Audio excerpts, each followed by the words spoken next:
can pay them a salary and still have to count the number of hours they work, and if they work more than 40 hours a week, you have to pay them overtime. What the tests are complicated, and so you need to educate yourselves about this, and I'll give it to you in a nutshell. But they have to meet a minimum salary requirement, which is $455 a week. If they make less than $450 a week, even in salary, they go into the non-exempt category, and you have to watch the overtime. If you pass that salary hurdle, then you go into the duties test, which you have to look at what jobs they're doing for you exactly to see if they fit into one of those exemptions, like administrative or sales or computer. If they don't fit into that little category, they're classified as non-exempt, which means you owe them overtime.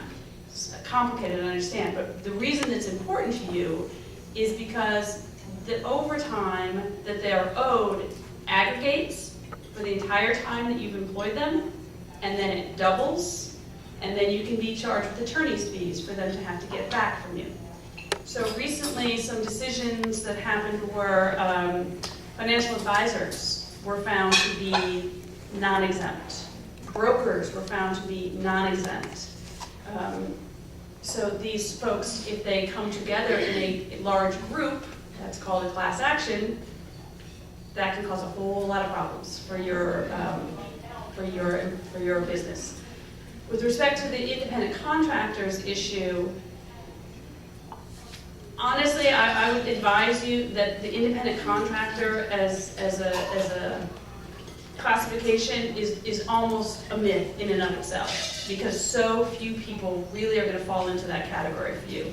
And one of the common mistakes that people make is they'll say to me, well, Laura, we're just going to hire this administrator temporarily. We're only going to hire her for 2 or 3 months to see how she works out, and then after that, we'll put her on the payroll, so we're just going to 1099 her, which means they're going to pay her as an independent contractor. And I'll say, well, is she required to come to your workplace? Is she going to sit at your desk? Is she going to use your computer? Are you going to tell her what to do? Are you going to monitor her work? Are you going to discipline her if she doesn't do your work? She's an employee. The Department of Labor does not care how long you intend to employ her in that way. She's an employee. And again, the reason that's a problem is because if your independent contractor is determined to be an employee, not only are you liable for all of her overtime, the benefits that you are otherwise offering employees, but she also could be, her actions could be held to your detriment in an agency theory, because she's your employee, she's not a real independent contractor. So an independent contractor, and they're cracking down on this. There's an amnesty program right now that the IRS is involved in with the DOL that says basically, okay, all LL come free, come forward if you're misclassifying people, and we'll work it out. I would proceed cautiously with that invitation. Anytime the government says all LL come free, I hesitate first. It's going to be all right. I would proceed cautiously. But that is the program right now. And the reason they're doing that is because there's so much misclassification going on. And what the independent contractor is really designed for, when I think about it like the team that comes to your house to paint your house.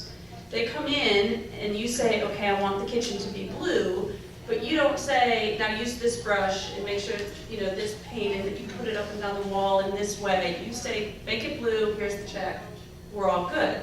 That's an independent contractor. If you are directing that person's work, if you are telling them how it has to be done, in what particular way, and that there's going to be consequences if it's not done in that particular way, that person is probably not an independent contractor, but an employee. And it doesn't matter, so there's a variety of tests. It doesn't matter if they're doing it from their home office and you're directing them from your workplace.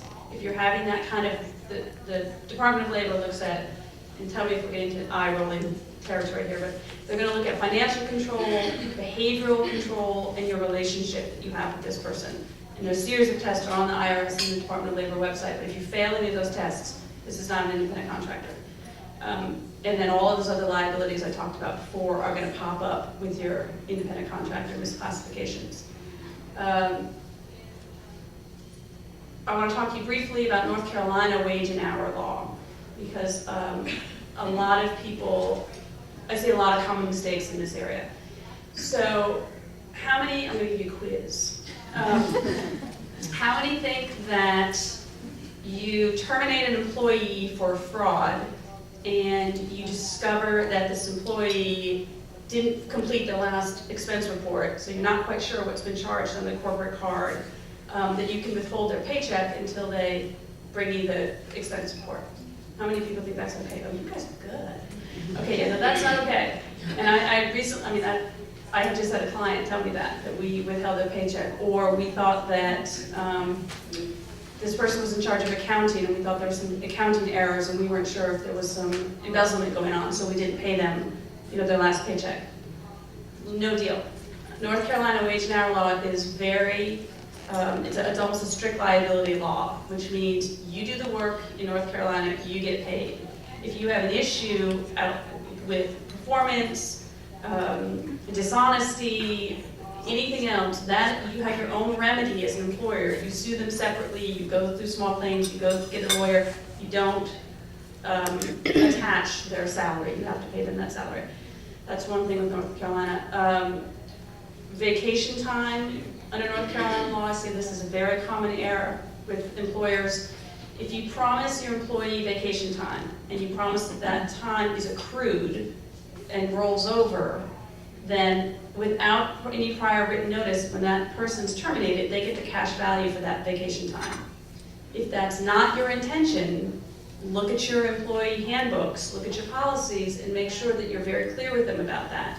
Because this is another area of the law where not only do they get the vacation time, they get double damages. So they get that time in cash times 2, and then they get their attorney's fees for having to go and get it. I want to talk to you a little bit about social media policy right now. I know that there's been a lot in the news lately. Does everyone know what the NLRB is? National Labor Relations Act?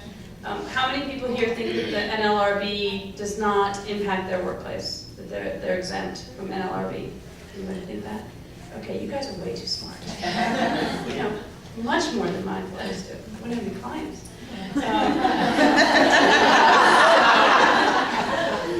The National Labor Relations Board implements the National Labor Relations Act, which is a federal law that applies to almost all workplaces. You do not have to be a unionized workplace in order to have this law to be in effect with respect to your workplace. And what the core of the act is, for your purposes, is that an employer cannot restrict protected concerted activity. And what do those magic words mean? It means that employees can talk about the terms and conditions of their employment.